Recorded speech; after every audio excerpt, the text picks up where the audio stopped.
उद्धार किया और जितने ब्रजवासी थे सब ने उनका सहयोग दिया।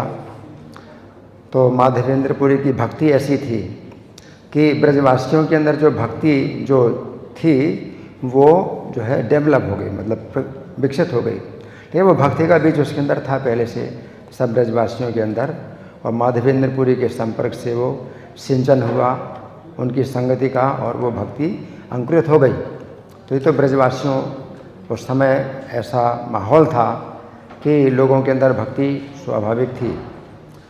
लेकिन इस समय बहुत उल्टा है और प्रभुपाद के समय बहुत उल्टा था।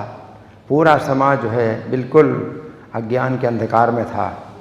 तो उस समय तो ब्रजवासी या भारतवासी, प्रत्येक भारतवासी, एक बच्चा भी सोचता था कि अगला जीवन है और अगले जीवन के लिए हमें क्या करना है। तो इस तरह से फिर वो मंदिर की सेवा या भगवान की अर्चा बिक्री की सेवा में फिर वो जो है लगता है। लेकिन अगर आज की शिक्षा ने इतना अज्ञान दे दिया है कि अगला जीवन ही नहीं है, इतना अंधकार दे दिया है, तो इसलिए फिर अर्चा विग्रह की पूजा तो बहुत दूर हो गई।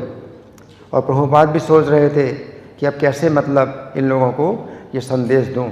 प्रभुपाद श्रीमद् भागवत के भी 3 खंड ले गए हैं, लेकिन उन्होंने देखा कि इतने अज्ञान में हैं ये लोग, इनको मैं कैसे दे सकता हूँ, संदेश भी कैसे दे सकता हूँ। तो बहुत अज्ञान में थे। तो प्रभुपाद ने तो बहुत प्रार्थना की, कृष्ण से बड़ी तीव्र प्रार्थना की।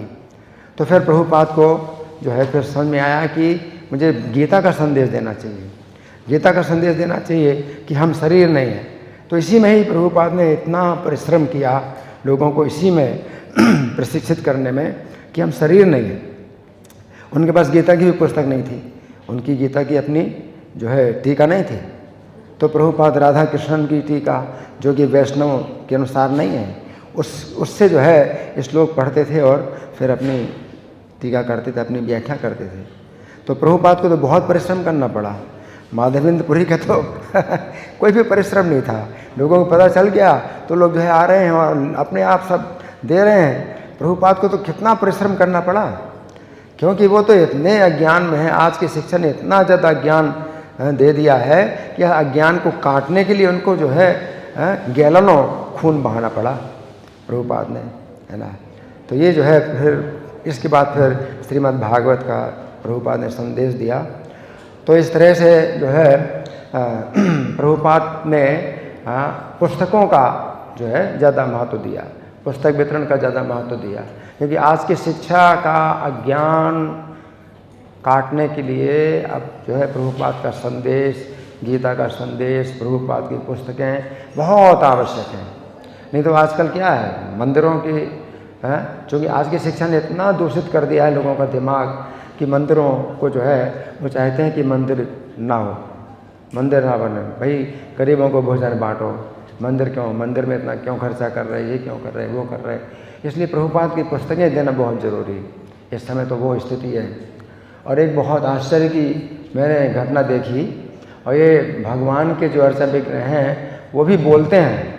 जब प्रभु जी ने बोला कि भगवान अर्चा विग्रह के रूप में स्वीकार करते हैं, जब हमारे प्रामाणिक आचार्य हैं वो स्थापना करते हैं तो उनको स्वीकार करना पड़ता है, सेवा स्वीकार करते हैं। तो उसी समय अर्चा विग्रहों ने दर्शन खोला, उस समय दर्शन खोला। तो भगवान के जो अर्चा विग्रह के रूप में वैसे तो नहीं बोलते हैं, लेकिन फिर भी वो जो है संकेत देते हैं पूरी तरह से कि हाँ हम स्वीकार कर रहे हैं, हम स्वीकार कर रहे हैं। किसको अगर थोड़ा बहुत संदेह बना है कि भाई भगवान स्वीकार कर रहे हैं कि नहीं कर रहे हैं, तो भगवान जो इस प्रकार की घटनाओं के द्वारा जो है संकेत देते हैं, पूरा संकेत दे रहे हैं, पुष्टिकरण करते हैं कि हाँ हम स्वीकार करते हैं, हम अर्चा विग्रह के रूप में हैं, हम स्वीकार कर रहे हैं। आपको संदेह है तो क्यों संदेह करते हो, हम स्वीकार कर रहे हैं। तो इस तरह से भगवान ने जो है ऐसा योग बनाया। और जैसा इन्होंने बताया कि ये 21 नवंबर को प्रभुपाद ने जो है स्थापना की थी राधा पार्षार्थी की। तो मार्गशीर्ष कृष्णा द्वादशी की तिथि थी, और इस साल जो है वो मार्गशीर्ष कृष्ण द्वादशी की तिथि जो पड़ेगी तो वो पड़ेगी 9 दिसंबर को, 9 दिसंबर को पड़ेगी। तो अगर तिथि के अनुसार देखा जाए तो 50 साल जो होंगे वो 9 दिसंबर को होंगे तिथि के अनुसार। तारीख के अनुसार तो 21 नवंबर है, लेकिन तिथि के अनुसार ये 9 दिसंबर है।